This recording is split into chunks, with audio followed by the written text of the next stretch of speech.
Well, good evening, everybody. I hope you had a good day so far, or you've been having a good day so far. Welcome, all of you, for our class today.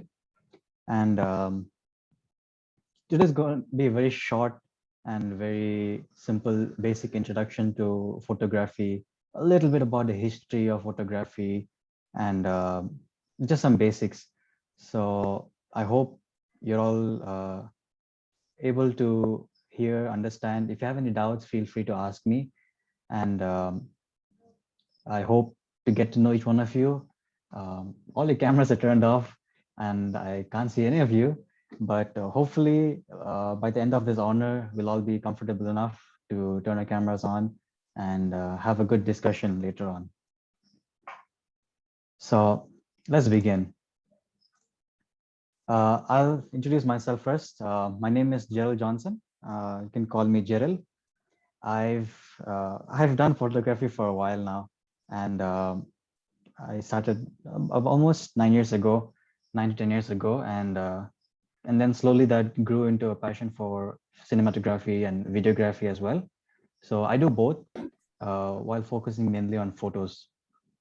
And I'll admit I'm still learning photography myself. I'm learning new techniques. I'm learning new things myself, and uh, I enjoy helping others to also enjoy photography. I primarily shoot portraits, meaning pictures of other people. And I've shot at weddings, I've shot at events, I've shot for automobile, I've worked with companies. And yeah, so I take pictures for many different kinds of fields, not just a specific field. And I like to experiment, I like to explore photography. Um, Many times, some people find a niche and then they focus just on that. I like to explore different kinds. So whether it's landscape or whether it's people or animals or food, I like to explore and learn. And I teach myself, and I also learn from the internet uh, how much ever I can. The main question that the whole photography community asks first is, does gear matter? It's a big thing, and many people say yes, it matters, and many people say no, it doesn't matter. It's about who you are and what you do. And I would say personally, um, somewhere in between. Yes, gear does matter.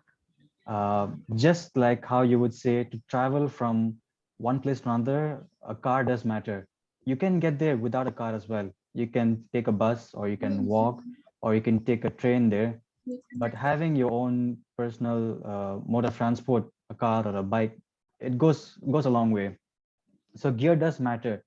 But just because you have very professional or high-end gear, does it mean that the photos will turn out to be significantly, like tremendously better than what you could get if you had just a decent gear, a basic, simple setup? And I've seen many times in my field where I'll be in a shoot and there'll be people who come with gear that is worth 5 or 6 times more than what I own. But in the end, they still prefer to choose the results that I produce.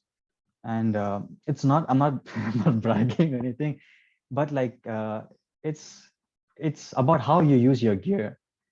I see that Musa has raised her hand. You have a question? Yes, maybe first of all, explain what gear means. We are all amateurs here. Right. Okay. Thank you. By gear, I obviously mean camera. For photography, the most basic thing that you would need is a camera.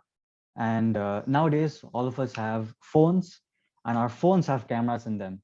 So any camera that you have in hand is classified as gear. So that is what I mean when I say gear. And when I say high-end gear, I obviously mean the equipment that comes, like you see with professional, they have usually a DSLR or a mirrorless cameras like these that look very heavy and bulky and professional. And there are lenses that are larger, and the results that come out of those are phenomenal and beautiful. I agree. And phones, I'm sure all of us have a phone, and iPhones, Android, whichever it may be. Uh, I find that everyone has a good phone and good quality camera in that. Yes. Thank you. Okay. Feel free to raise a hand and ask if you have any questions. We can interact. It's fine. I'm comfortable with that. So what's important the most is to know how to use your gear. A lot of times people buy into the hype. They see something fancy, something new, and something expensive, and they think, oh, if I have that, it's great. And while those things are great, uh, even more important is to know how to use what you have.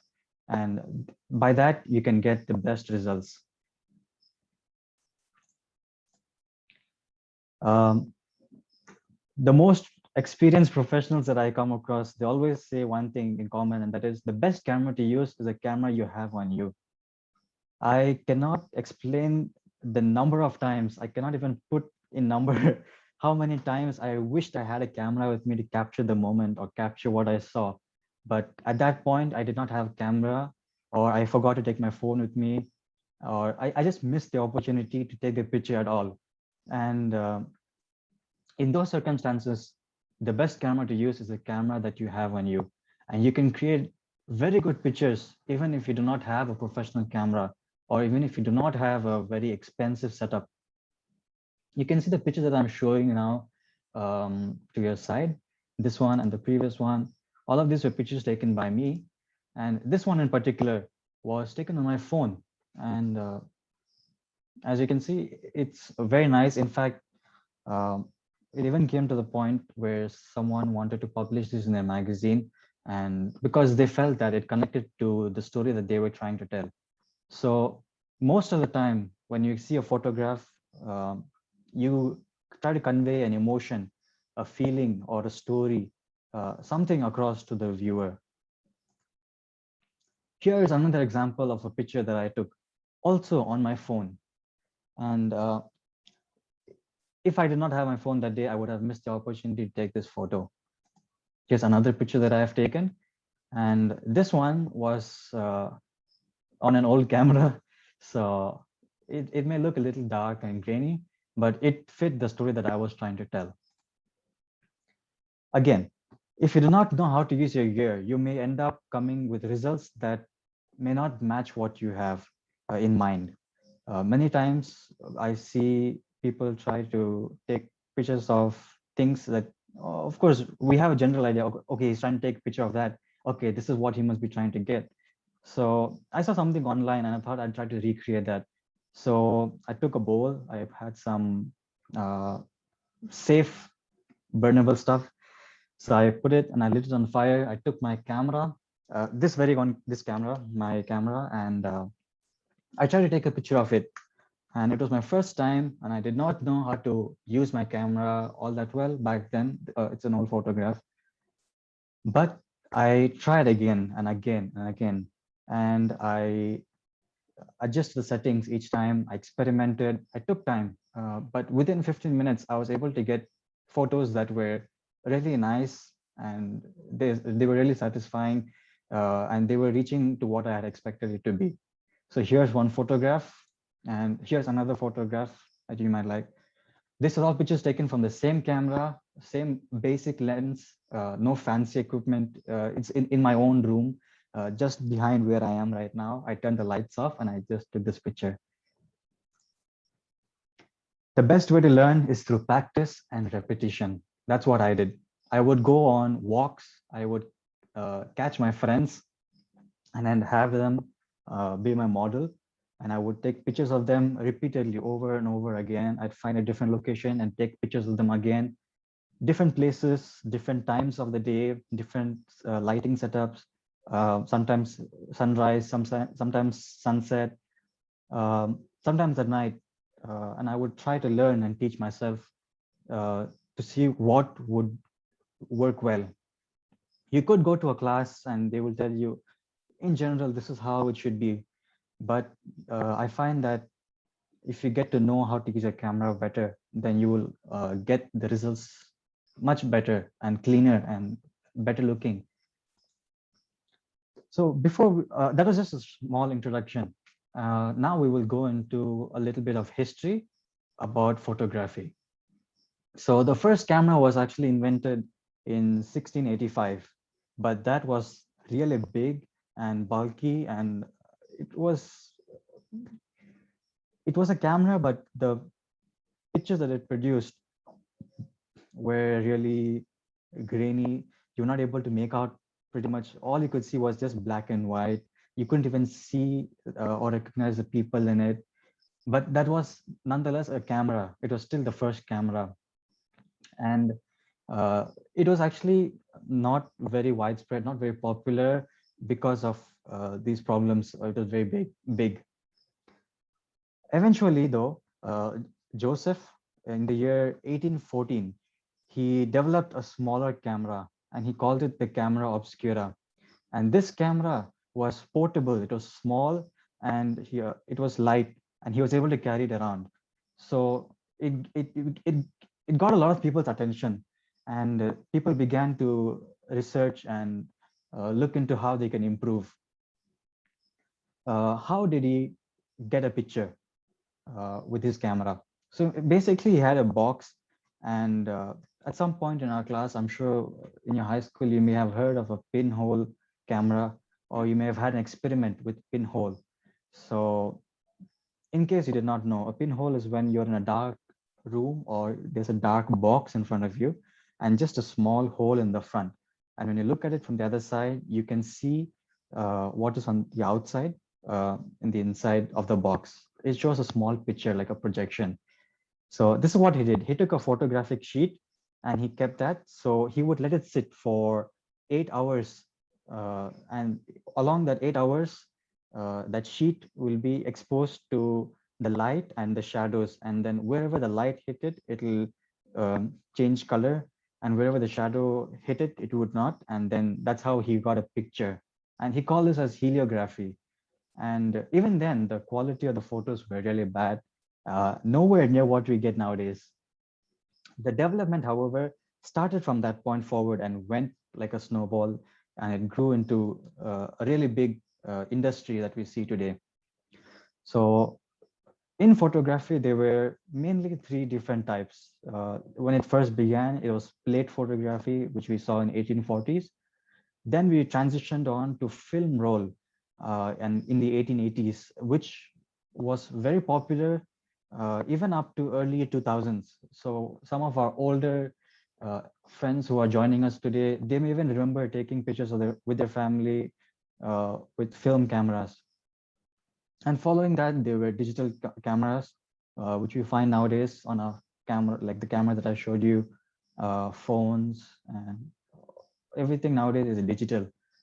So that's how the cameras evolved. So we'll go a little more slight details. It's not uh, too detailed, but little information on how they work. So these cameras were some of the earliest cameras. So they had a copper plate with silver coating, and when that silver side was exposed to light, it will react to that light, and that's how they got a picture. And they would treat it with iodine in dark rooms so that the light from the room does not affect the plate and cause the image to be lost. And it was a very long process, tiresome process, and the chemicals would often affect the hands of the photographers. And um, it was a very troublesome process for them, but they didn't have a choice back then. Following that was the uh, film roll photography. This one. It was mostly popularized by Kodak's Steve Sasson in 1975. And compared to the 8 hours previously, when they had to let the camera sit without moving to get a picture, these cameras only took 23 seconds, and it was such a huge improvement. And they first used paper films, but later on they moved to celluloid films, like plastic. The film that we know today was very much similar to the celluloid films from back then. So I'm not sure what the age group of our current audience, our current group here today is, but if you look to the bottom right, you may see a camera that some of the older people may recognize. Uh, not too old also. I'm pretty young, and I recognize we used to take our family photos with that sometimes when I was very little. Moving on, we come to digital cameras. These are the cameras that we see around us today. They range from very high-end products that cost thousands and thousands of dollars, and down to budget-friendly options that cost. You can get pre-owned cameras for like $100, or new ones you can get for like $400, $500, depending on what kind of camera you're getting, of course. These cameras, they use memory cards, and these cards are called SD cards, memory cards that have this small size to them. They don't need to have a film or anything. These cards go into the camera, and when you click the picture is saved immediately to the card. There's no need to take the film or develop it in a dark room with chemicals. There's no need to do anything. You can just plug it into your camera with a card reader, or you can just connect it wirelessly to your phone and transfer the photos. Um, they're easy to store. These memory cards last a long time, significantly faster. Previously, we remember that those cameras took 23 minutes, 23 seconds for getting a picture. But nowadays, cameras, professional cameras, they're so fast that they can take actually up to 30 pictures in 1 second. Uh, and we see that the speeds of the cameras are increasingly getting very, very fast. Phones, something that everyone can, something that everyone has, uh, is easily accessible to even the young people, the younger generation.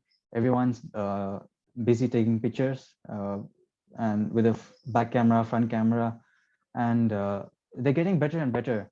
And we see many phones that offer uh, fancy specifications, and some say it can zoom this much, or some say it's this wide, or some say it has high resolution.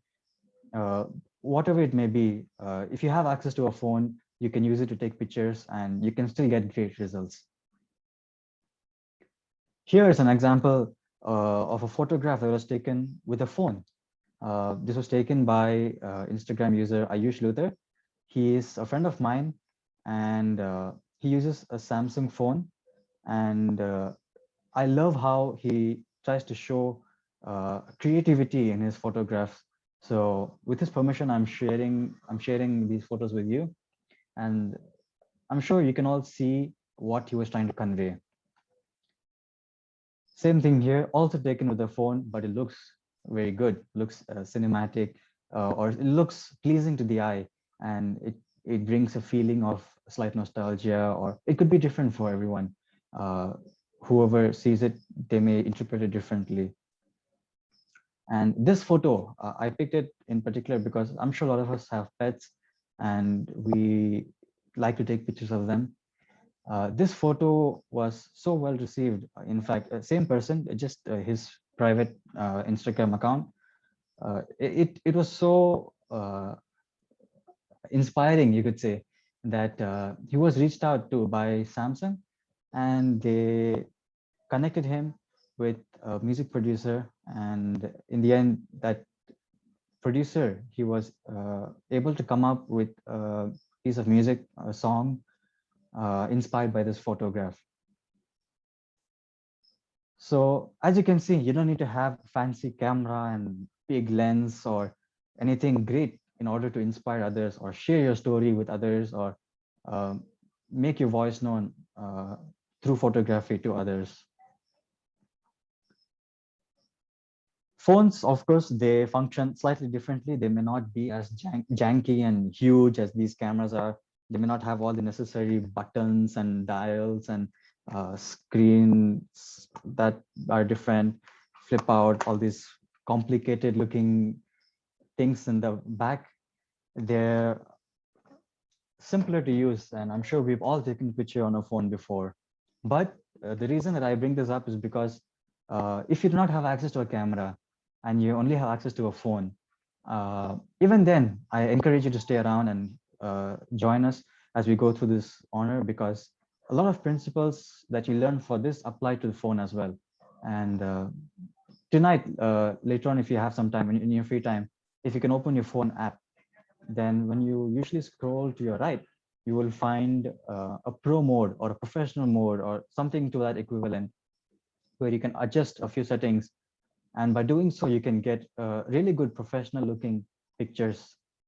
And these are usually how they compensate for their smaller size and thing. So they compensate with software for the lack of hardware capabilities, but the images that they produce are still very good nonetheless. I'll just give a short breakdown of how the cameras are for today. And yeah, so these are how most modern digital cameras are. So you have, first of all, a body and a lens. You cannot take a picture with just a body, um, and you can't really do much with the lens either. But it's when you put them both together that you can take really good pictures. Now, these bodies vary from company to company. Some of the biggest camera companies that are out there are obviously Sony, Canon, which I have here and on the picture. And no, there's others also, Nikon, Panasonic, uh, various. There are plenty of camera companies out there, and all of them have something similar, and that is these professional or these cameras have a body and a lens. Um, these bodies can be different in shape, different in size, different in weight, but their principles are pretty much the same. So whatever camera you may have near you, for those who have cameras with you, I encourage you to take and have a look at it. Um, the principles are the same. Most common features that you find on a camera, if you know how to use them, if you are given the opportunity to use another camera, I'm sure that you will be able to adapt and use that camera within a few minutes, because that's how simple they can be once you know how to use them. So I feel like this should be a short introduction today, because I don't want to start off too much of an introduction. So at this point, if anyone has doubt, I want to encourage you to ask your doubts. Anything related to today's content, or if you have something in mind and you want to clear that before proceeding, you can feel free to share now.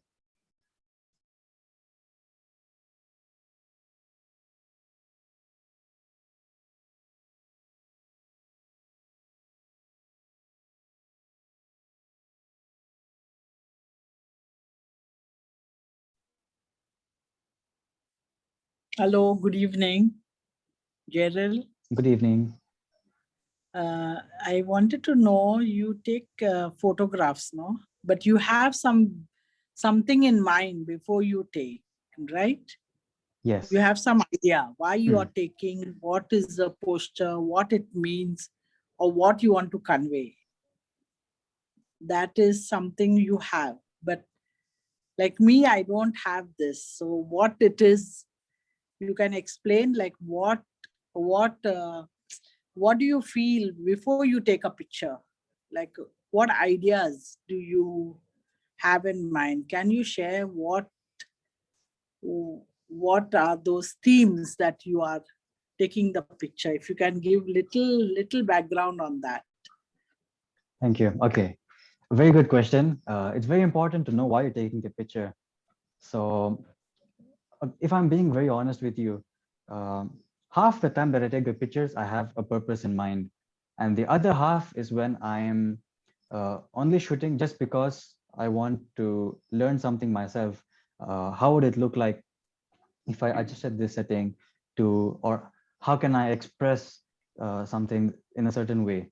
So the times when I do plan a shoot, or when I do plan how I want to take a picture, I usually think about how is a picture going to be used? Where is a picture going to be used? So for example, let's say I'm going to shoot a picture for someone and they want to use it in a professional setting. So they want to use it in their website or on their resume. Then in those circumstances, I would obviously prepare differently. But let's say someone wants to use it for their Instagram handle, or they want to post it on Facebook, or they want to share it with their friends and family. In that circumstance, I would shoot them differently. I try to convey the emotions of the person that I'm taking picture of. So if they're smiling, then I try to make it a nice and bright image and colorful. And I try to make sure that there's not too many things that are distracting. And usually depends on the location and what I can work with at that present moment. So if I get to plan and prepare a shoot, then I try to have this in mind, as in where is the picture going to be used and what are they using the picture for. So like I gave an example of a person. Let's just say a picture of a building, for example. So sometimes I find myself using my drone for taking pictures. These are mostly used for other purposes. I showed the camera earlier. These can be used for taking pictures of people and portraits, close-ups, and weddings and stuff like that. But I cannot use a drone for the same thing, even though that also has a camera. So it offers different thing. It offers a wild field of view, a different perspective that my big camera cannot get up to. It cannot reach that height. So when I want to showcase a building and how it looks from the sky, then in that situation, I would choose to have a look at the place. I would choose to go and have a look there before, so that I can see what I'm working with. And then I'll have to adapt to how it is. So I usually try to see what they're going to use the picture for, and only then will I plan how to take the picture. Thank you. I hope that helped. If it didn't, then you can let me know, and then I'll try to explain it even further. No, it made some sense to me. Also, a lot of times I try to teach myself how to take a picture by observing around. It is not wrong to learn by uh, copying or learning from others, or being inspired by others. So many times I see a picture online on Instagram, or let's say on a YouTuber's video, and I think, okay, how did they recreate that? And how did they get that effect? Or how did they do that? And then I try to teach myself on how to do that myself. I try to recreate that. Of course, it's not the exact same, but by observing others, I'm able to recreate to a certain degree what I want to produce. So I encourage all of you, if you are friends with a photographer, or if you know someone who has contacts with a photographer, in that case, you can follow their Instagram, or you can follow whatever social media they may be using. And when you see their pictures, uh, if they're free, you can ask them for how they took the picture, or you can try to recreate that yourself. And by doing so, I'm sure that you will save time in having to learn that from scratch yourself. Yes. If anyone else has a doubt, feel free to speak up now. The time is yours.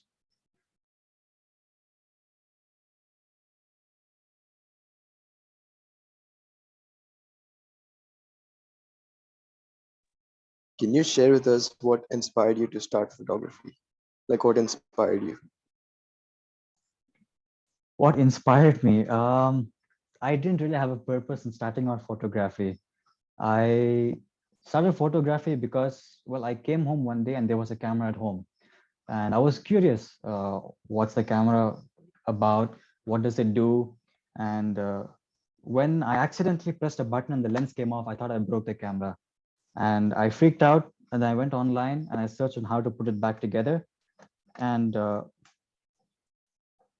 it felt like something that I could experiment with, something that I could just learn with. And I never thought of doing it professionally. And I never thought that I'd get to where I am today. But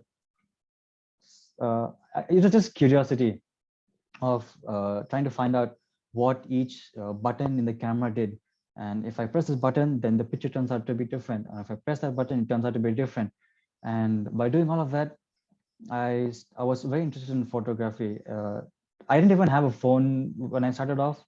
I was very young, and didn't have a phone or camera myself, and I used to borrow my friends' phones, and I'll take pictures of stuff when we go for walks or anything like that. Just anything, flowers, insects, the sunset. And sometimes my friends used to make fun of me saying, look at him, he's always taking pictures of flowers and all that. So I thought I'll switch things up and take pictures of other stuff. And then eventually it grew. And then finally, it is where it is today. So my interest in photography began from curiosity and trying to create something out of that curiosity to show others uh, what I saw. That's pretty much how it is for me. It can be something else for others. And whatever the reason may be, I encourage you to pick up your camera and experiment with what you can get out of your camera.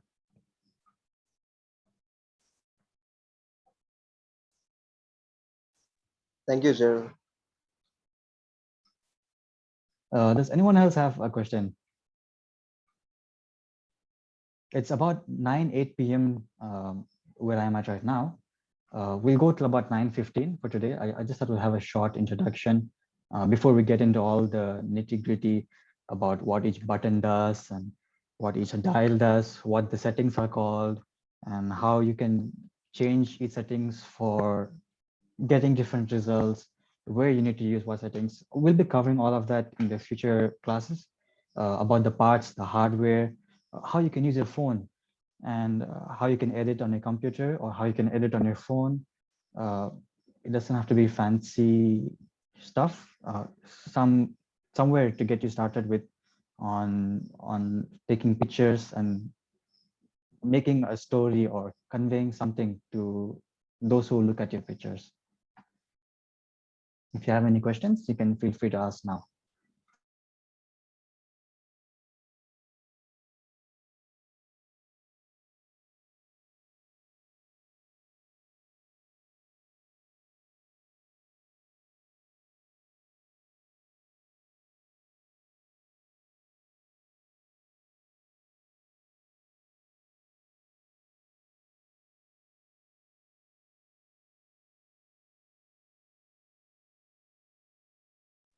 I think I'm just going to that's assume that since it's the first class, people might be nervous, or that uh, maybe they just didn't have a doubt because it was introductory class.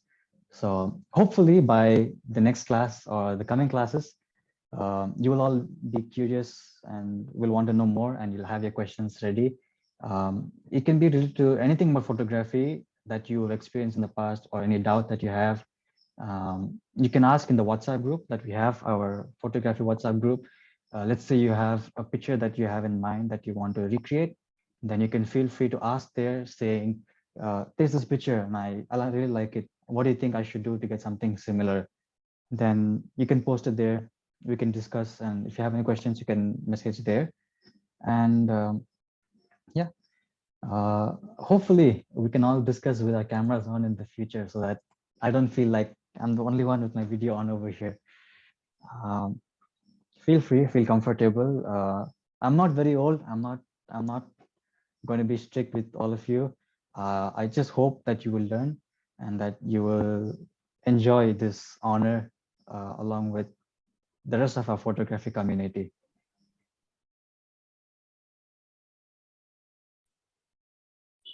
okay. Thank you, Gerald. Short introduction, and before we begin with the main things by next week. Fine. If you have any questions, get through it. I'll just post the worksheets on the group. Just if you guys have any questions, just look at it, and you can do your own research before you come back for next class. Okay, fine. Let me close in prayer, and then we can go. Most loving gracious Heavenly Father, thank you, Lord, for this time that we learned about creativity, how we have to use our creativity in taking photographs and other things. Lord, we ask that you give us wisdom as we learn more things, more details, Lord. Lead us as we begin the new week. We ask all this in Jesus' name. Amen.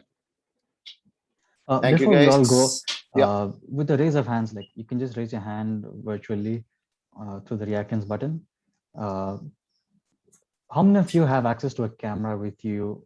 It could be old or new. If you can just raise your hands, I would like to have an idea of how many of you have a camera that is available to you. I see 3 people so far. You mean an actual camera or a Four. phone with the phone? No, not the phone, just the Okay. camera. Yeah, I'm okay. pretty sure everyone has a phone already. Yeah. Most of them would have access to a phone.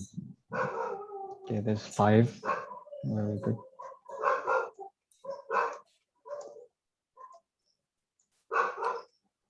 Okay, yes. Thank you. Thank you for your for raising your hands. We'll meet you next week. Thank you for joining us today.